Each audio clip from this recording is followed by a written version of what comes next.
Hi guys, welcome back. Today is part 4 of the Kybalion. If you have not read, then I suggest that we all read, right?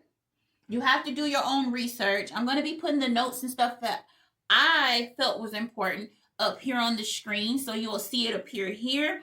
If you have not watched video 1, 2, or 3, please get into those videos. It's important that we understand, that we breaking down. If you're here for this video, then I know that they will benefit you. Okay, I'm going to be reading through my notes. And I'm ready to get started, I think. I'm going to try not to make this video too long, so I'm going to try to go faster today. However, I want to make sure I'm including any details, any definitions, anything that, I felt like we should know. Okay? Now, let's hop into this video. All right, the divine paradox, okay? I will be looking down because I'm looking at my notes. So if you have your pen and paper ready, then definitely do that. Or you can just read and, just follow along with the video. All right, the divine paradox. The half-wise recognizing the comparative unreality of the universe. Imagine that they may defy its laws, such as vain and presumptuous fools, and they are broken against the rocks and torn asunder by the elements of reason of their folly. The truly wise, knowing the nature of the universe, use the laws against laws, and the higher against the lower, and by the art of alchemy transmute that which is undesirable into that which is worthy, and thus triumph. Mastery consists not in abnormal dreams, visions, or fantastic imaginings, or living, but in using the higher forces against the lower forces, escaping the pains of the lower planes by vibrating on the higher. Transmutation, not presumptuous denial, is the weapon of the master, the Kybalion. That is the opening quote, guys. And they're really just saying that it's important that you understand that you need to use the higher laws against the lower ones in order to get where you're trying to go, right? Because it's important that we understand like how to use these universal laws, these laws that they are giving that is written in the Kybalion, and how to navigate through life. So let's go. Let's go. The paradox is the principle of polarity, which manifests when the all begins to create. Okay, this paradox is the principle of polarity, which manifests when all things begin to create.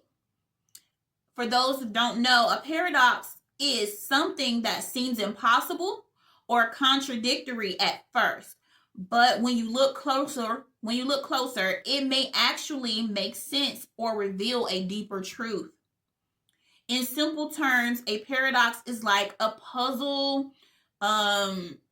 It's like the two things look like they shouldn't go together, but they somehow fit, right? We know how puzzles work. We know that they somehow fit. Another example is less is more. Like, it sounds contradictory because less and more are opposites. Okay. Hearken to the wisdom for points.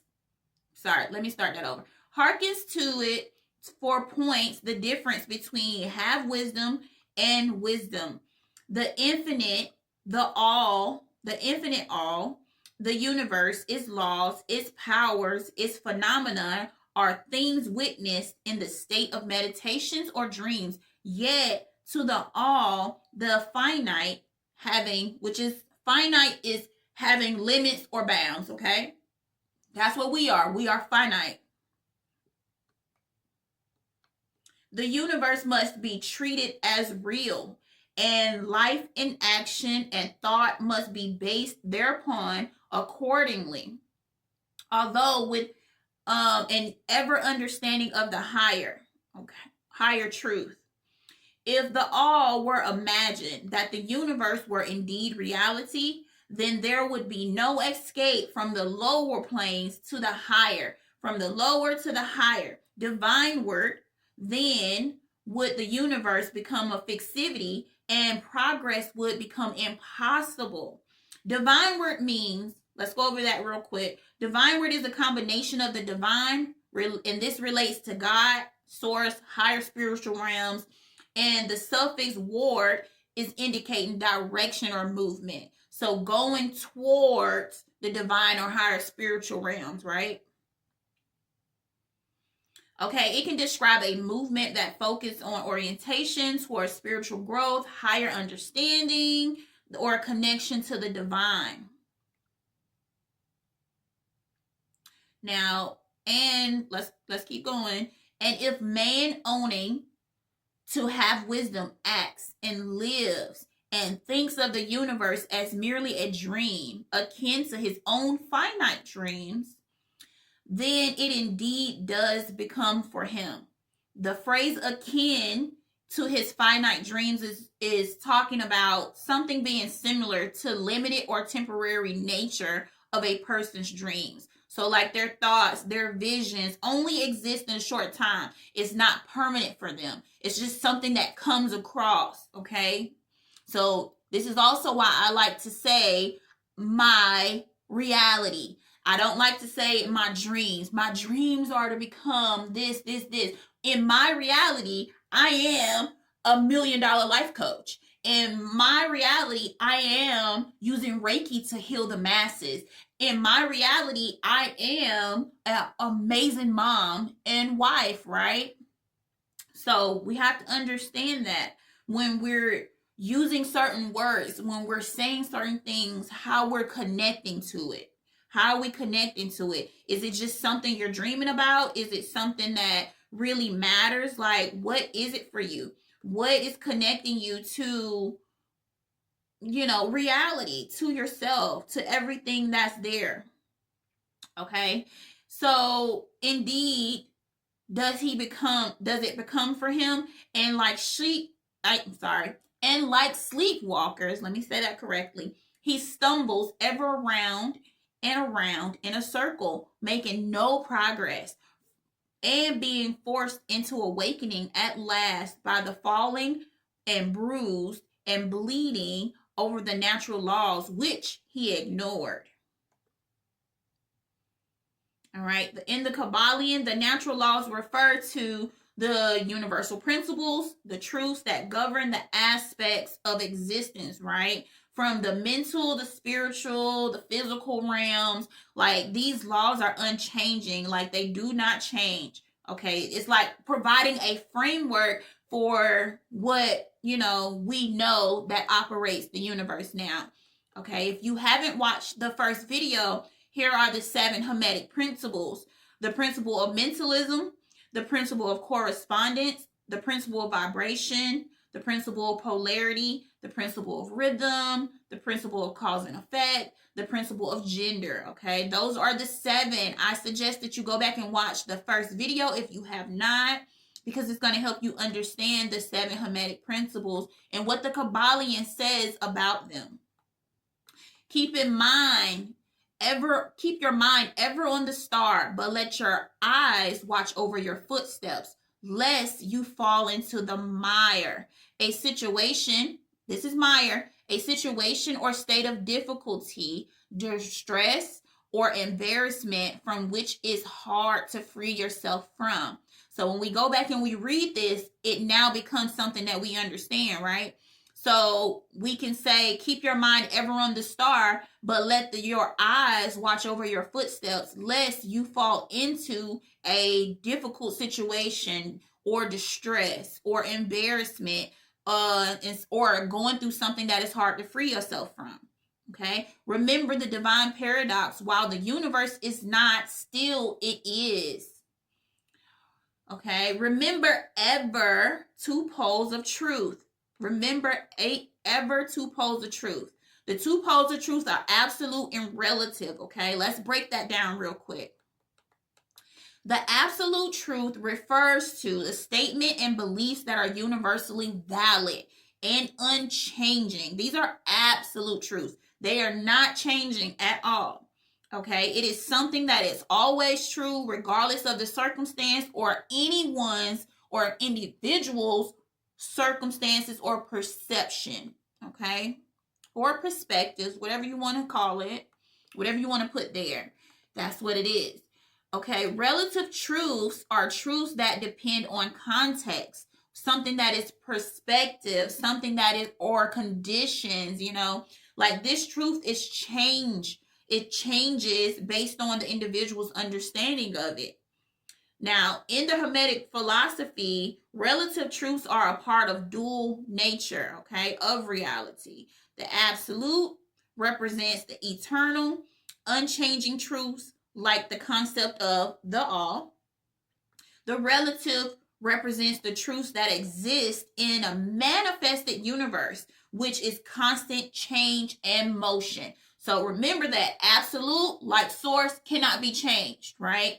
Relative is like how we think. Things can be changed. We change constantly. Things change repetitively in nature. Things change. So that would make it all relative. Even your thoughts and your emotions, all that stuff is all relative. Excuse me. Hermetic writings are filled with references to the appearance of the paradox and in consideration of the problems of life and being. I'm going to say that again. Hermetic writings are filled with references to the appearances of the paradox in consideration with problems of life and beings. Teachers warn against the error of omitting the other side of any question because it directly relates to the absolute and relative truths. Okay, the second caution is to grasp on to the divine paradox of the absolute and relative, lest they become mire of half-truths. Mire, there's that word again. Difficulty, a situation you can't get yourself out of easily.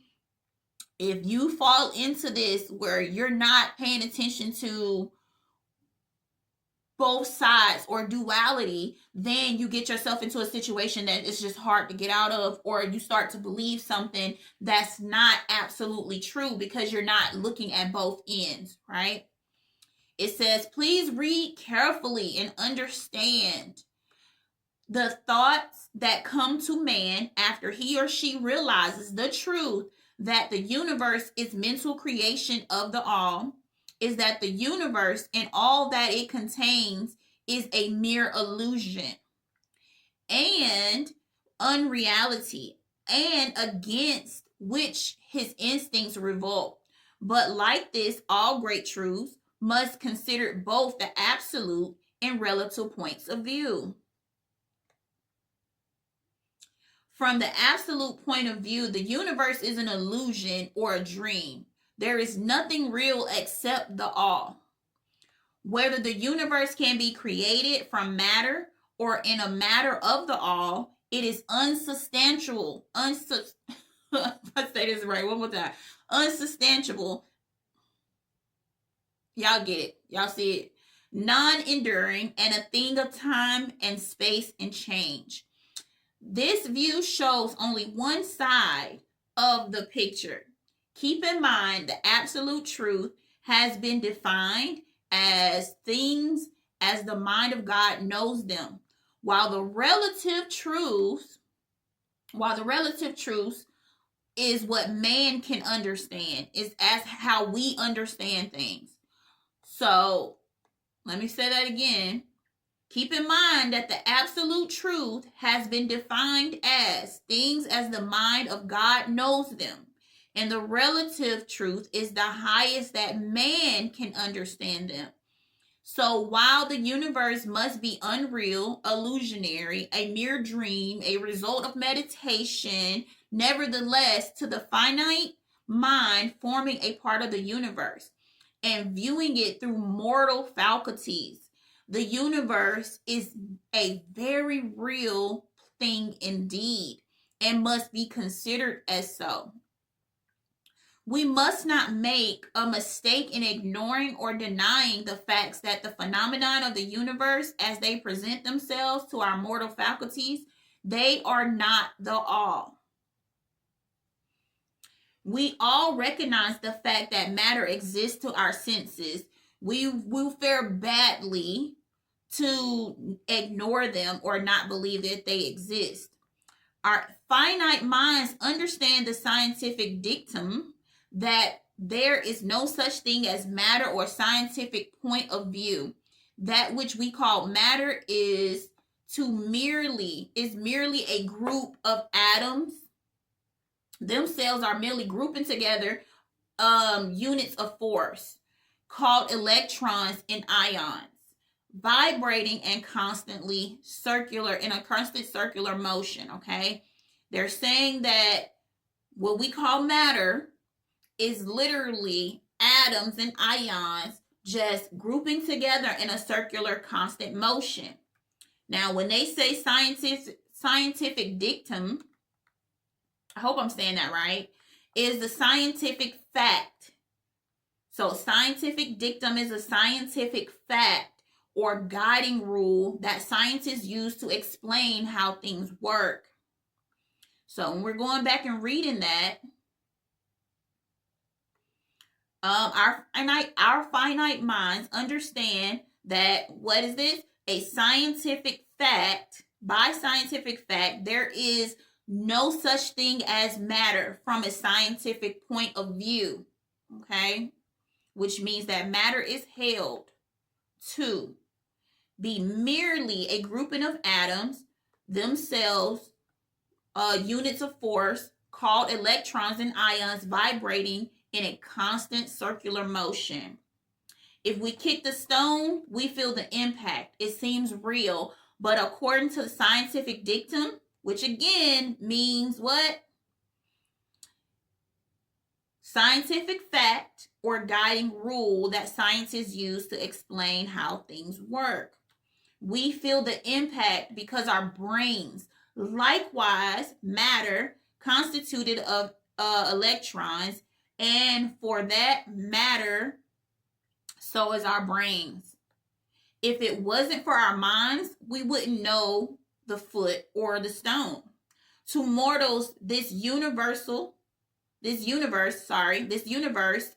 mentality is very real indeed, it is only one we could ever know.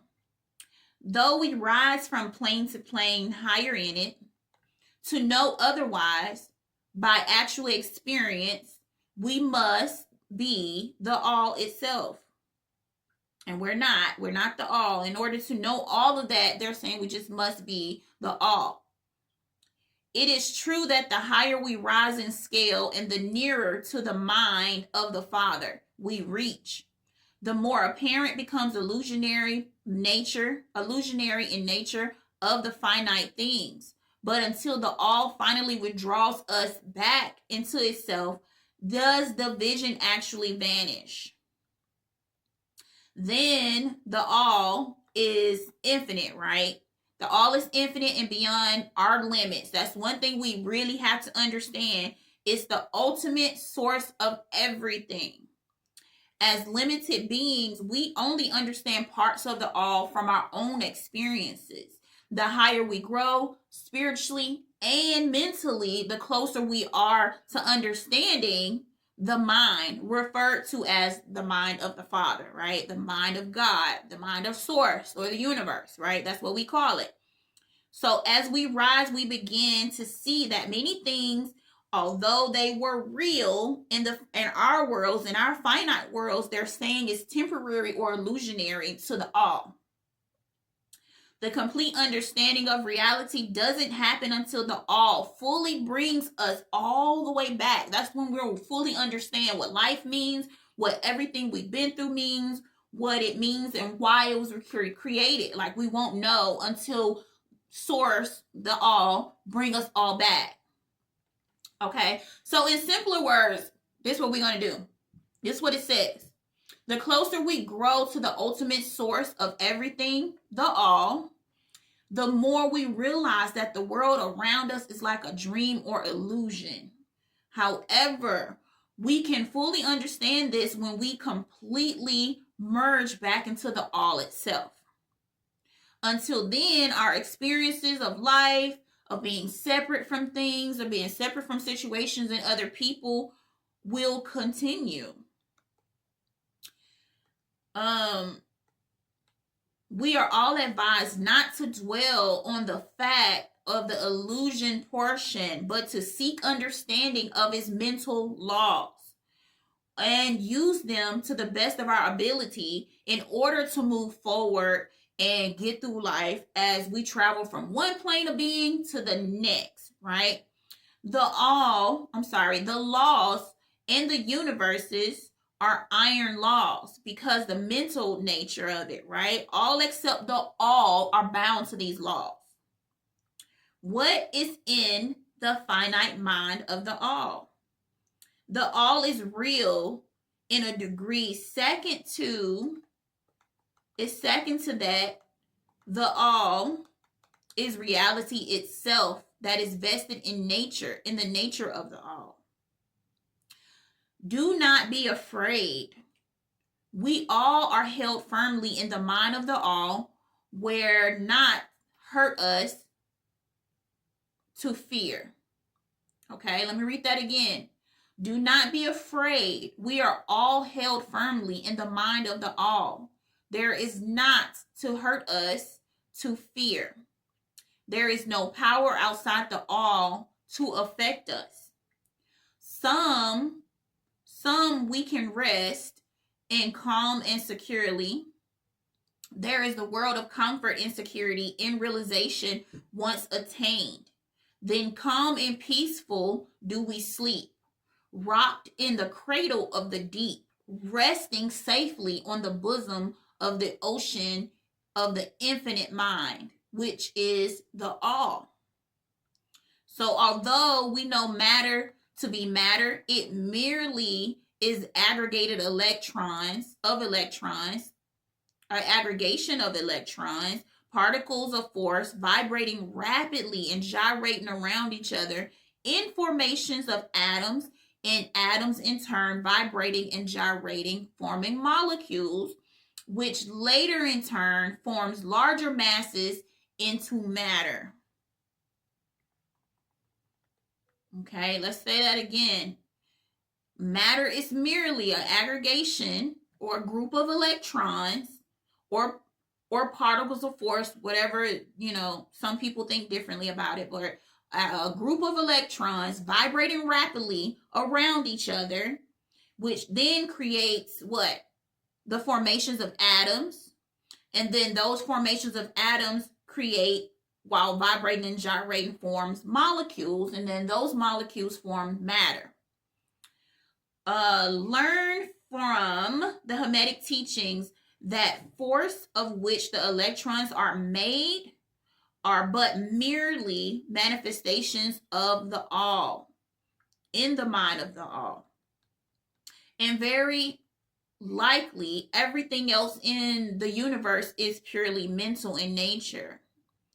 While on the plane of matter, we recognize its phenomenon. We must control matter. As all masters of higher and lesser degree do. But we do so by applying the higher forces. We may attempt to deny its mastery over us, and rightly so, but we should attempt to ignore, we should attempt to ignore the relative aspects, at least so long as we dwell upon this plane.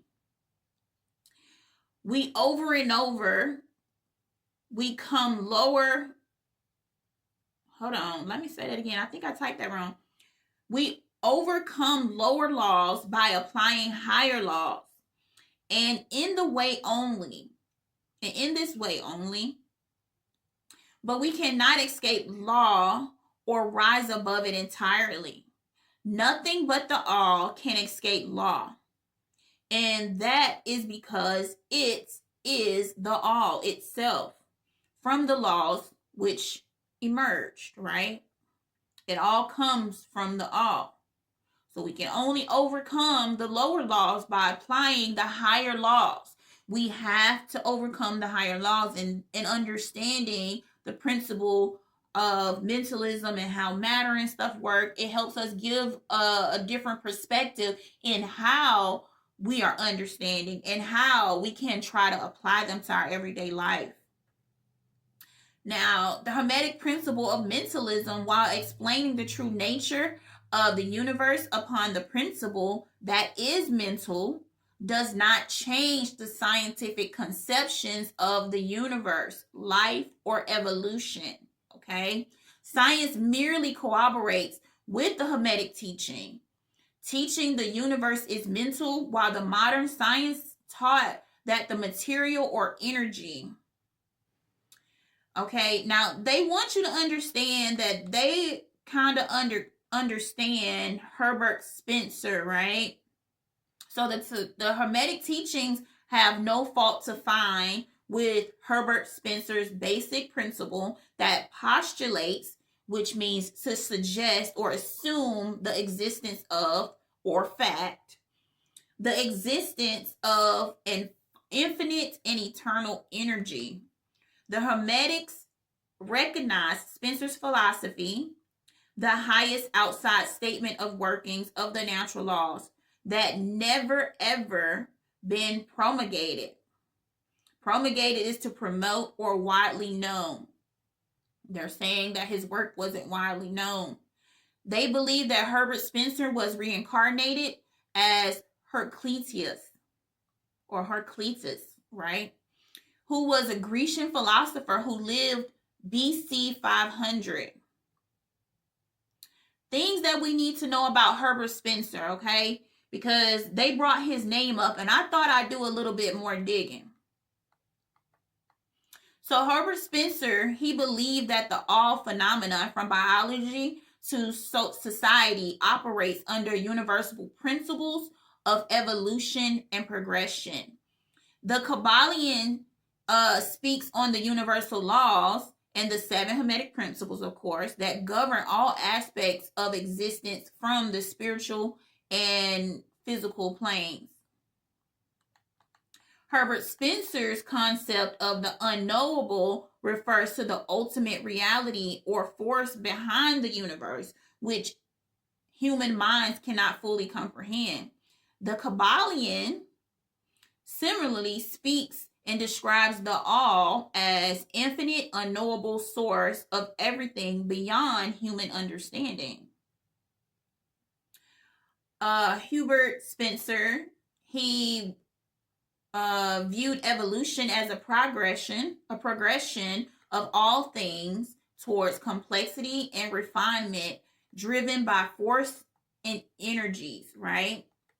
The Kybalion states that the principle of vibration states that everything in it has constant motion and change, aligning with Spencer's idea of evolving a dynamic universe. Okay, he believed that while not explicitly metaphysical, Spencer acknowledged the role thought and consciousness in shaping the human progression and understanding.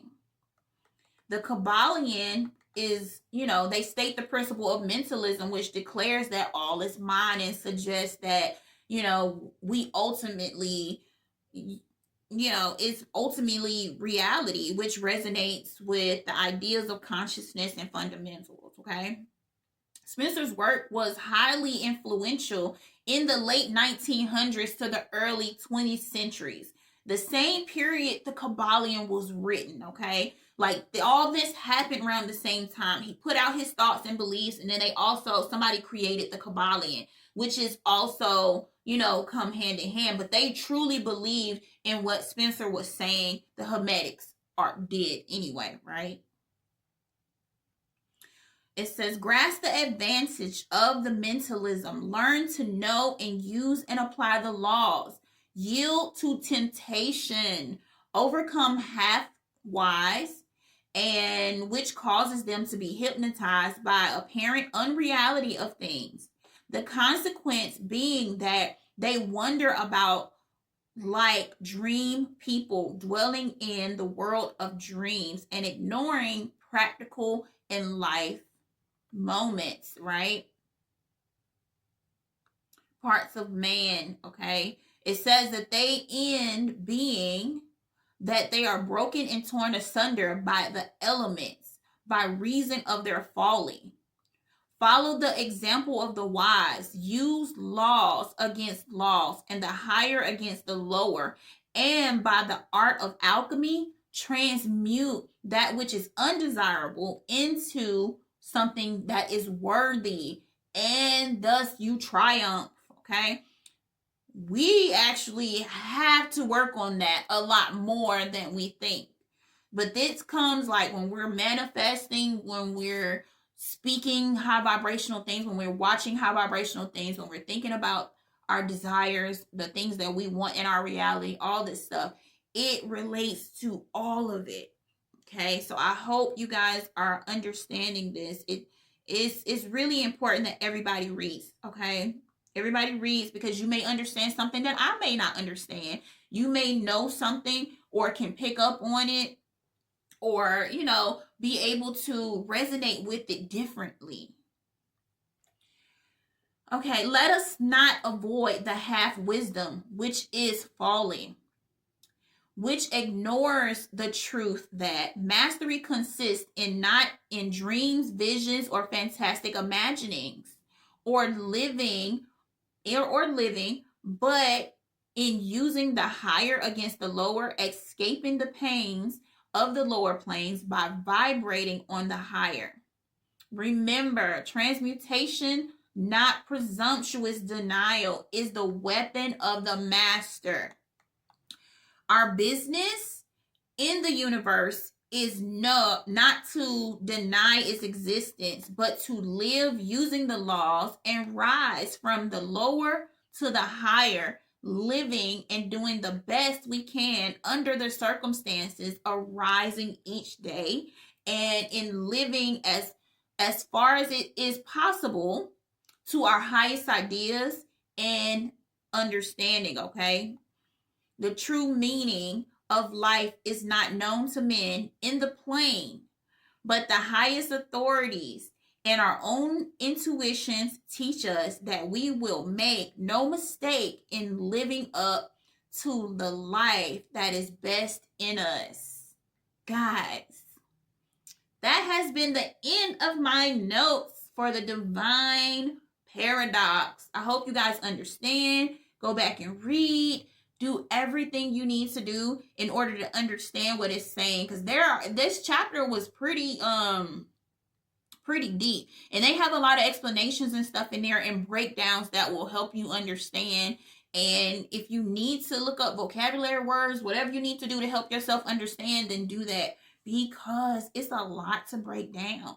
And I am learning one day at a time, like you guys. So if you understand something that I don't understand, put it in the chat box. I am not against understanding and elevating with you. That's the whole purpose in us reading this, right? It's the whole purpose in us going through this guidance, because I want to understand. I want to know how to vibrate on a higher plane and be able to teach others how to vibrate on a higher plane as well. But not only that, but I want to be able to use it, like when the pendulum swings to the lower vibrational things, I want to know how to put it back to the higher side, or still vibrate high even if the pendulum swings to the low, right? But understanding this is actually going to help us, and I think it's going to make it something that is beautiful once we figure it out. But I do like what it says. I do like what it says about using the higher laws against the lower laws, because master manifestors, if you understand, tell us how. Tell us how, because I would love to know you guys' thoughts about what they're saying. I would love to know. And if you haven't read, please read. If you need to listen to it, then listen to it. They have it on YouTube. You can just, look it up, listen to it while you cook, cleaning, driving, if you're at work, whatever you need to do in order to understand and get it, and play it over and over again if you need to. It's okay. We're all figuring it out one day at a time. But this has been the Divine Paradox. If you guys enjoyed this, I want you to put a brain emoji down below and let me know what you have learned from this, because these are just my notes. These are just the things that I typed up and understood from this section. If you understand something different from this section, put it in the comment box so everybody can read and we can all understand and grow. But until next time, guys, peace. Remember to like and subscribe, though. Join the community.